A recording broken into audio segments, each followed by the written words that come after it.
पुण्यातील दौंडमध्ये एका आईनं 2 चिमुकल्यांची गळा दाबून हत्या केलेली आहे। यावेळी आरोपी महिलेनं पतीवर देखील कोयत्यानं वार केलेले आहेत। कौटुंबिक वादातून तिनं हे टोकाचं पाऊल उचलल्याचं चौकशीतून समोर आलंय। वसईत पोलिसांसमोर आरोपी मित्राला गांजा देणाऱ्या पोलिसांनी अटक केलेली आहे। या प्रकरणी आरोपींची चौकशी देखील सध्या सुरू आहे। नाशिकमधील इंदिरानगर परिसरामध्ये चंदन चोरी करणाऱ्या संशयितांना पोलिसांनी अटक केली आहे। आरोपींकडून पोलिसांनी 30,000 रुपयांचा मुद्देमाल जप्त केला आहे।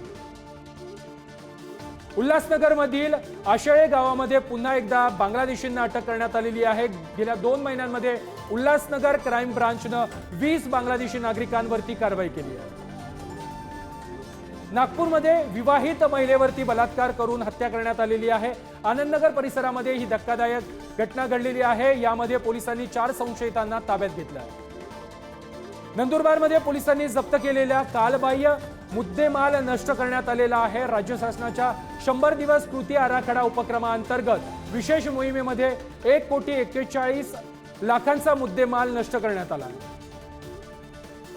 छत्रपती संभाजीनगरमध्ये चैतन्य तुपे अपहरणातील 6वा आरोपी पोलिसांनी अटक केलेला आहे। अपहरणामध्ये वापरलेल्या गाडीचा नंबर प्लेट बदलून देणाऱ्याला पोलिसांनी आता अटक केली आहे।